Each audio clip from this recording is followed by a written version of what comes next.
नमस्कार। हिंदी साहित्य, संस्कृति, मूल्य और समाज, हिंदी की इस श्रृंखला के अंतर्गत आज हम इस विषय पर चर्चा करेंगे। हम जानते हैं कि साहित्य का सामाजिक महत्व असंदिग्ध है। साहित्य की एक सशक्त, सुदीर्घ परंपरा भारतीय वाङ्मय में उपलब्ध होती है। संस्कृत का साहित्य, हिंदी का साहित्य या अन्य भारतीय भाषाओं के साहित्य पर यदि हम दृष्टि डालें, तमिल, तेलुगु, मलयालम, कन्नड़, मराठी, गुजराती, पंजाबी, ऐसी तमाम जो भारतीय भाषाएं हैं, उनमें एक से एक बेहतरीन रचनाकार, सर्जक, दार्शनिक, चिंतक, विचारक ये हुए हैं जिन्होंने अपनी संवेदनाओं को शाब्दिक संपदा के साथ उकेरने का रचनात्मक प्रयत्न किया है।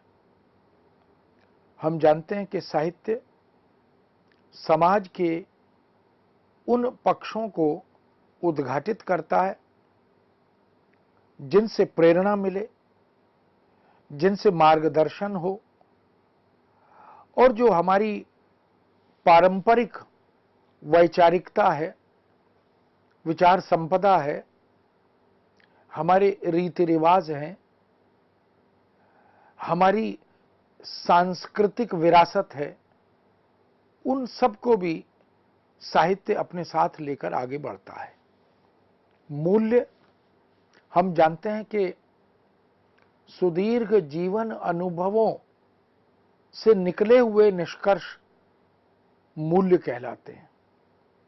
अनेक प्रकार के मूल्य होते हैं। इन मूल्यों की प्रतिष्ठा, इनकी पुनर्व्याख्या, इनका पुनराख्यान, यह साहित्य और साहित्यकार निरंतर अपनी रचनाओं के माध्यम से, गद्य या पद्य, उनके माध्यम से करता रहा है। साहित्य का यह धर्म भी है कि वह संस्कृति का प्रहरी बनकर और मूल्यों की पुनर्प्रतिष्ठा करने वाला एक सशक्त उपकरण, एक माध्यम बनकर हमारे साथ चले।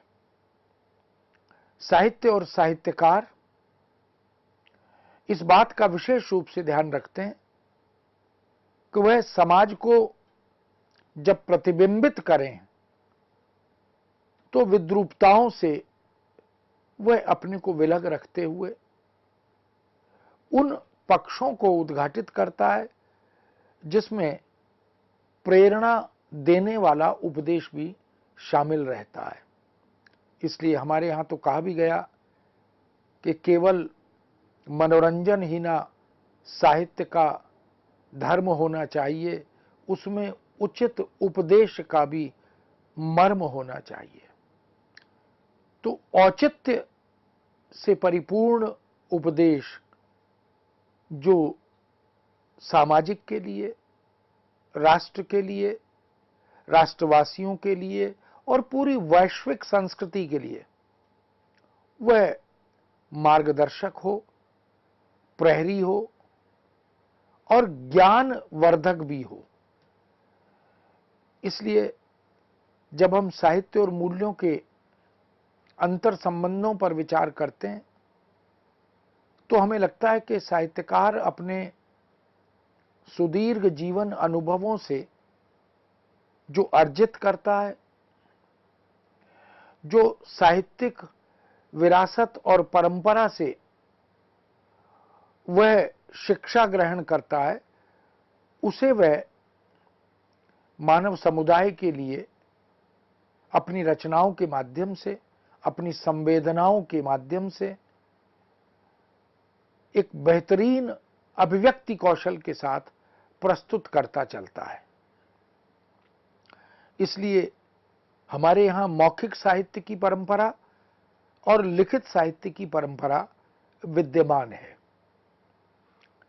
हमारे संतों, ऋषि मुनियों ने अपनी दार्शनिक चेतना के माध्यम से समाज को, सृष्टि को, संस्कृति को जिस रूप में देखा, उसे निश्चित रूप से कहीं नैतिक मूल्यों के रूप में, कहीं जीवन मूल्यों के रूप में, कहीं मानव मूल्यों के रूप में, और इसी प्रकार राजनीतिक मूल्य, धार्मिक मूल्य, सामाजिक मूल्य, सांस्कृतिक मूल्य, पारिवारिक मूल्य, व्यक्तिगत मूल्य, इनकी चर्चा भी साहित्य में लगातार होती रही है।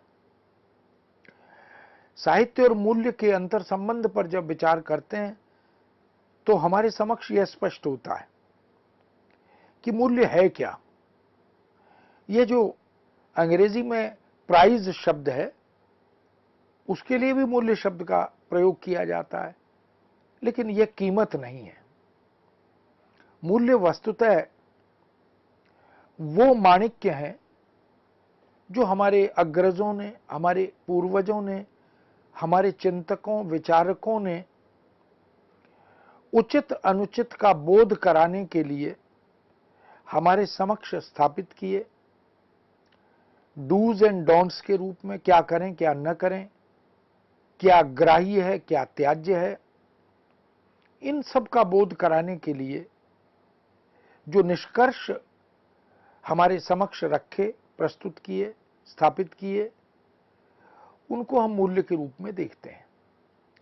इसलिए मूल्य के विषय में कहते हैं कि जो मानव को मानव बनाए, यानी मनुष्यता क्या है, मानवता क्या है, इसका बोध, इसकी शिक्षा, इसका ज्ञान जिसके माध्यम से मिले, जो हमें अमानव होने से रोके, अमानुष होने से रोके, जो हमारा मार्ग प्रशस्त करे, वह मूल्य है।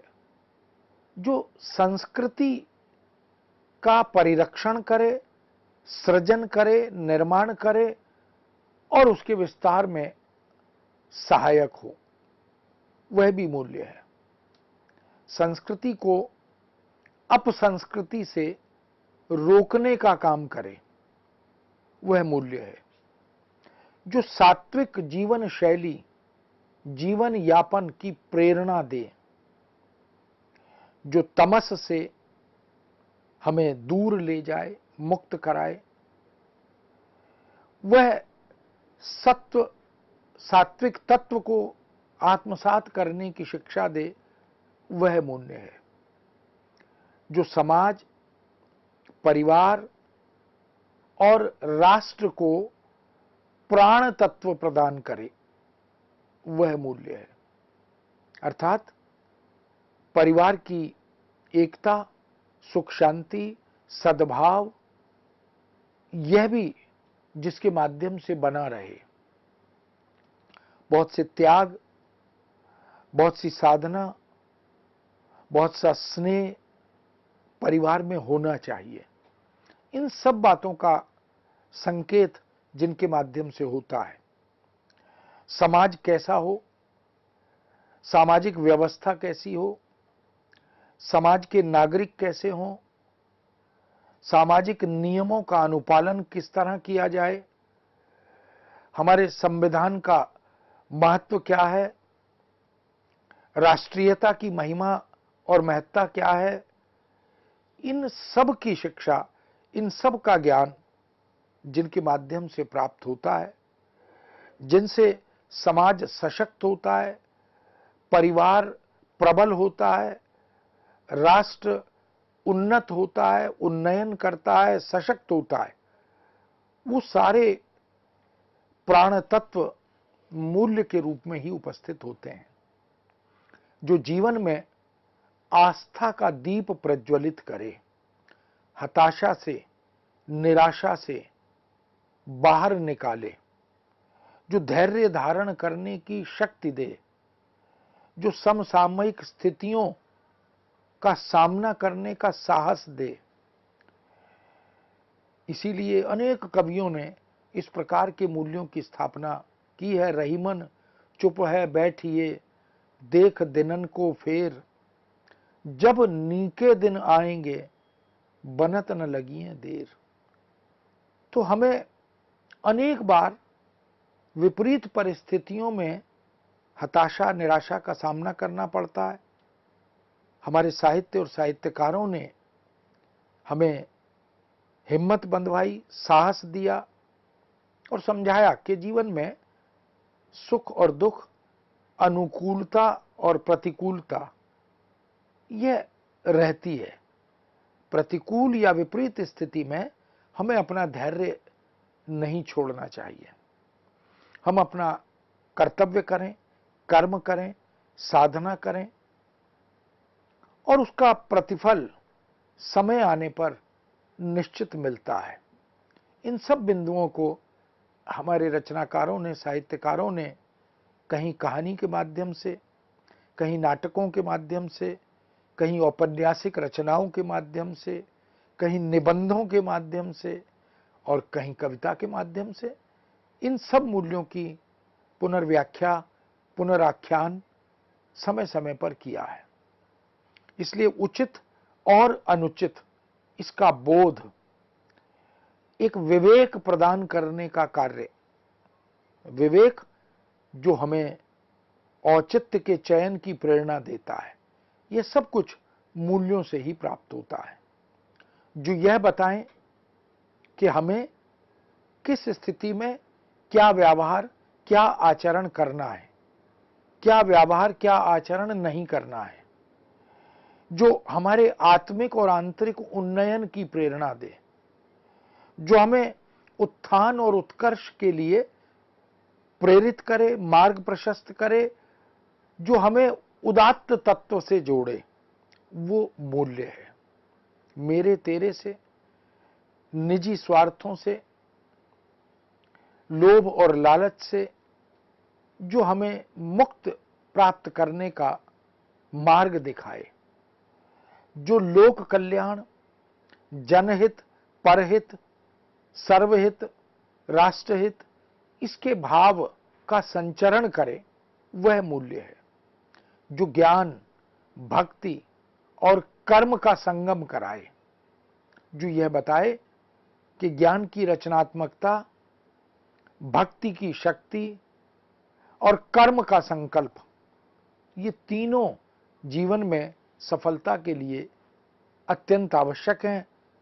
तीनों में एक तारतम्य होना चाहिए, एक ऐक्य भाव होना चाहिए। इस दृष्टि से हम देख सकते हैं कि मूल्य अनेक प्रकार के हैं। मूल्यों की चर्चा हमारे साहित्यकारों ने, समालोचकों ने, चिंतकों, विचारकों ने विस्तार से की है। मूल्य संबंधी पारिभाषिक शब्दों के बृहत आकार के कोश तक बनाए गए हैं। प्रोफेसर धर्मपाल मैनी ने इस क्षेत्र में अपने संपूर्ण जीवन को अर्पित किया और उन्होंने मूल्य विषयक पारिभाषिक शब्दावली, उसके प्रयोग, अनुप्रयोग, इन सब पर बृहत कार्य किया।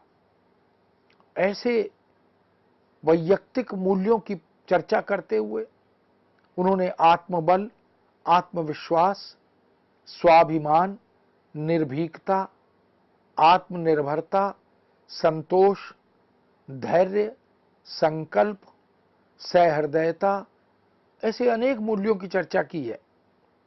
यानी किसी भी व्यक्ति को अपने वैयक्तिक लक्ष्यों को निर्धारित करना हो, अपने व्यक्तिगत जीवन को सुखद और आनंदप्रद बनाना हो, तो उसमें ये सारे मूल्य या इसी प्रकार के अन्य अनेक मूल्य होने ही चाहिए। आत्मबल के बिना वैयक्तिक जीवन सफल जीवन नहीं बन पाता। आत्मविश्वास चाहिए, स्वाभिमान भी चाहिए। वह अपने प्रति, अपने परिवार के प्रति, अपने राष्ट्र के प्रति, अपनी भाषा के प्रति, अपनी सांस्कृतिक विरासत के प्रति, यह स्वाभिमान देश के सभी नागरिकों के पास वैयक्तिक दृष्टि से होना ही चाहिए। निर्भीकता, आत्मनिर्भरता, बहुत बार संतुष्ट होना पड़ता है, संतोष करना पड़ता है, धैर्य धारण करना पड़ता है। संकल्प भी वैयक्तिक मूल्यों में महत्वपूर्ण गुण और मूल्य माना जाता है। इसी तरह सामाजिक मूल्यों में सद्भावना, परस्पर सद्भाव होना चाहिए, एक दूसरे के सुख दुख को समझने की क्षमता और शक्ति होनी चाहिए, सहानुभूति होनी चाहिए, सह अनुभूति, यह भी मनुष्य के लिए अत्यंत आवश्यक है, समाज के लिए अत्यंत आवश्यक है। सभी सामाजिक नागरिक एक समान नहीं होते, कुछ कमजोर होते हैं, कुछ सशक्त होते हैं, कुछ सबल होते हैं, कुछ निर्बल होते हैं, कुछ धनाढ्य होते हैं, कुछ निर्धन होते हैं।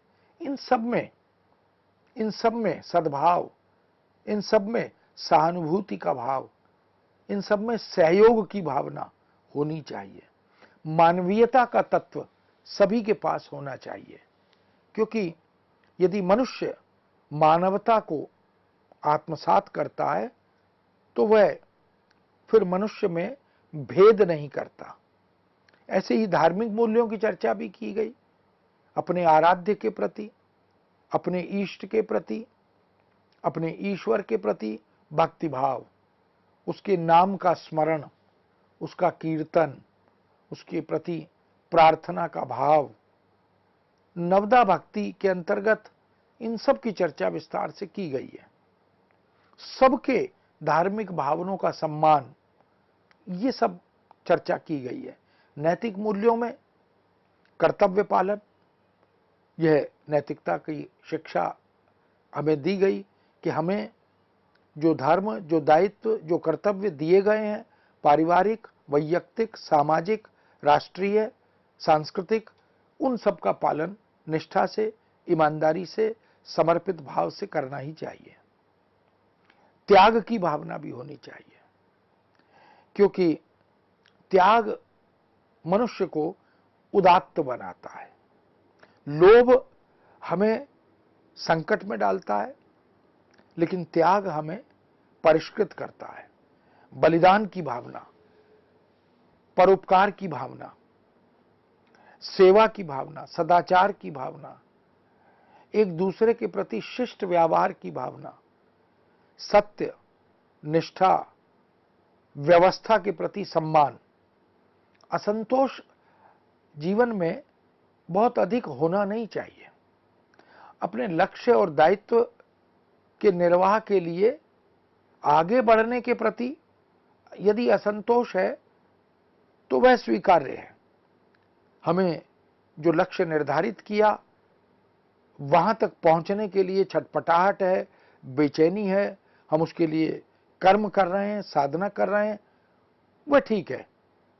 लेकिन सबके प्रति एक नकारात्मक दृष्टि, व्यवस्था के प्रति, समाज के प्रति, व्यक्ति के प्रति, ये जो नकारात्मकता है, ये जो एक आलोचनात्मक दृष्टि है, वह नहीं होनी चाहिए। इसलिए ईश्वर ने जो दिया है उसके प्रति कृतज्ञता हो, और जो नहीं दिया उसके प्रति प्रयासरत हो, लेकिन दूसरे की उपलब्धि को देखकर ईर्ष्या ना हो, राग द्वेष ना हो, यह भी महत्वपूर्ण है। ऐसे ही नैतिक अनेक मूल्य प्रतिपादित किए गए हैं। राजनीतिक दृष्टि से राष्ट्र प्रेम, किसी भी राष्ट्र राजनीति में रहने वाले व्यक्ति का, किसी राजनेता का, किसी नेतृत्व का, यह सर्वप्रथम और सर्वोपरि गुण है। क्योंकि हम राष्ट्र के लिए सेवारत हैं, तो राष्ट्र के प्रति एक प्रेम, एक श्रद्धा, एक सम्मान का भाव हमारे मनोमस्तिष्क में होना ही चाहिए। स्वातंत्र चेतना, हम स्वतंत्र भाव से स्वतः भी रहें और दूसरों की स्वतंत्रता में बाधा न बने। अनुशासन का अनुपालन करें, जो भी नियम है, जो भी कानून है, जो भी मान मर्यादाएं हैं, उन सब के प्रति हम सशब्द भाव, श्रद्धा के साथ उनका अनुपालन करते हुए उन्हें आत्मसात करें। विजयोल्लास भी एक राजनीतिक मूल्य है। हम अनेक स्थितियों में, चाहे वो खेल हो, विज्ञान हो, तकनीक हो, प्रौद्योगिकी हो, शिक्षा हो, संस्कृति हो, अनेक स्तरों पर राष्ट्र विजयी होता है और विजय का एक उल्लास वह सार्वभौमिक होना चाहिए सबके मनोमस्तिष्क में, क्योंकि वह उपलब्धि राष्ट्र की उपलब्धि है। इसलिए विजय का उल्लास भी उसका उत्सव रूप में, उसका आयोजन रूप में अगर हम स्वीकार करें भाव को, तो बेहतर होता है। बौद्धिक मूल्य भी, उनकी चर्चा भी की गई। कल्पना, कल्पना एक बहुत महत्वपूर्ण मूल्य है, क्योंकि साहित्य के लिए ही नहीं, जीवन में आगे बढ़ने के लिए भी हमें रचनात्मक कल्पना का सहारा लेना पड़ता है। सृजनात्मक कल्पना के सहारे आगे बढ़ना होता है। जिज्ञासा भी मनुष्य के विकास का लक्षण है। इच्छा शक्ति नहीं होगी, जिज्ञासा नहीं होगी, तो ज्ञान वृद्धि नहीं होगी। इसलिए हम अपने ज्ञान को बढ़ाना चाहते हैं, हम अपनी जानकारियों को और सशक्त बनाना चाहते हैं, तो बहुत से अनुत्तरित प्रश्नों के उत्तर खोजने की इच्छा, उनके मर्म को समझने की जिज्ञासा, ये हमारे मनोमस्तिष्क में होनी चाहिए। विवेचना शक्ति होनी चाहिए। हम एक प्रकार से समीक्षा कर सकें, मूल्यांकन कर सकें, उचित अनुचित का बोध कर सकें, यह भी अत्यंत आवश्यक है बौद्धिक मूल्यों के लिए। वैज्ञानिक मनन होना चाहिए। यदि किसी भी विषय के संदर्भ में यदि हम कुछ निष्कर्ष निकालें, यदि हम कोई मत प्रकट करें, तो उसका एक तार्किक आधार होना चाहिए। रचना धर्मिता, क्रिएटिविटी, यह भी होनी चाहिए। हम विध्वंसक दृष्टि से आगे नहीं बढ़ सकते। ऐसे ही सौंदर्यपरक मूल्यों की चर्चा भी हमारे यहाँ प्रचुर मात्रा में की गई, जैसे संवेदनशीलता, यह भी एक सौंदर्य है। दूसरे के दुख को अपना दुख मानना, यानी दूसरे के दुख में दुखी होना और दूसरे के सुख में सुखी होना, यह भी सौंदर्य परक मूल्य है। दूसरे की उपलब्धि से ईर्ष्या न करना और अपनी पीड़ा को अपने मन तक रखना। रहीमन निज मन की व्यथा, मन ही राखो गोय, सुन इठलइये लोग सब, बांट न लइये कोय। अपनी संवेदना, अपनी पीड़ा, अपने संकट को सहन करने, धैर्य से उसका सामना करने की शक्ति होनी चाहिए और संवेदनशीलता बनी रहनी चाहिए। यदि कोई दूसरा साथी, कोई दूसरा व्यक्ति दुखी है, कष्ट में है, संकट में है, तो उसकी उस स्थिति का हमें अनुमान लगाना चाहिए, उसकी मदद करनी चाहिए। कला प्रेम, कलाओं के प्रति हमारे यहाँ अनेक कलाएं हैं। हमारे आराध्य भी कला प्रेमी रहे हैं। कृष्ण को देखें, जो कि 16 कलाओं से संपन्न माने जाते हैं। 16 कलाओं का उल्लेख हमारे यहाँ शास्त्र में मिलता है। चित्रकला, नृत्य कला, मूर्ति कला, शिल्प कला, स्थापत्य कला, काव्य कला, गायन कला आदि आदि। इन कलाओं के प्रति प्रेम भाव रखना, यह भी सौंदर्यपरक मूल्य का द्योतक है। प्रकृति प्रेम, प्रकृति के समस्त उपकरणों की रक्षा का संकल्प, उनके संचयन, उनके लालन पालन, उनके पोषण, इसकी चिंता, क्योंकि प्रकृति हमें श्वास प्रदान करती है। हमारी जीवनी रेखा यह प्रकृति से ही प्राप्त होती है। तो प्रकृति का हम यथासंभव समुचित दोहन तो करें, लेकिन शोषण ना करें। मानव प्रेम, मनुष्य के प्रति, मानवता के प्रति प्रेम भाव भी सौंदर्यपरक मूल्यों में शामिल है। राष्ट्रीय मूल्यों में कुछ शाश्वत मूल्य हैं जो सदा सर्वदा रहते हैं। कभी कभी स्थिति परिस्थिति के अनुसार कुछ मूल्यों में व्यक्ति सुविधा अनुसार परिवर्तन करता है, बदल लेता है। संदर्भ सापेक्ष मूल्य भी होते हैं। राष्ट्र प्रेम, राष्ट्रभक्ति, ये सब शाश्वत मूल्य हैं। ऐसे ही जीवन मूल्यों की चर्चा भी की गई है। जीवन मूल्यों को हम अर्जित करते हैं, कमाते हैं।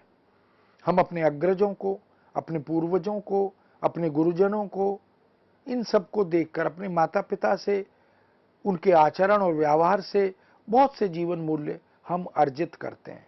हमारे राष्ट्र पुरुष, लोक पुरुष, उनको देखकर भी हम जीवन मूल्यों का अर्जन करते हैं।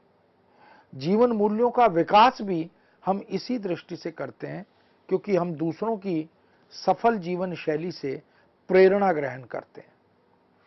विकास के तत्वों में जीविका अर्जन एक महत्वपूर्ण जीवन मूल्य है, क्योंकि जब तक हम आजीविका के अर्जन के लिए अग्रसर नहीं होंगे, कुछ काम नहीं करेंगे, तो असंतोष पैदा होगा।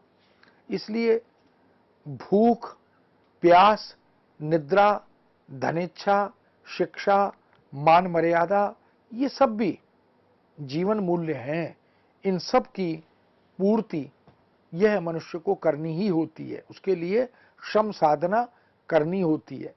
इसलिए कर्म की वृत्ति को आत्मसात करना, दूसरों के शुभ कार्यों या सात्विक कार्यों का अनुसरण करना, माता पिता गुरुजनों की शिक्षा से शिक्षित होना, शिक्षा ग्रहण करना, संतों या समाज सुधारकों से, नेतृत्व देने वाले राजनेताओं से, साहित्य में विद्यमान लोक चिंतन से, और चतुष्पुरुषार्थ धर्म अर्थ काम मोक्ष, इन सब से हमें प्रेरणा लेनी होती है।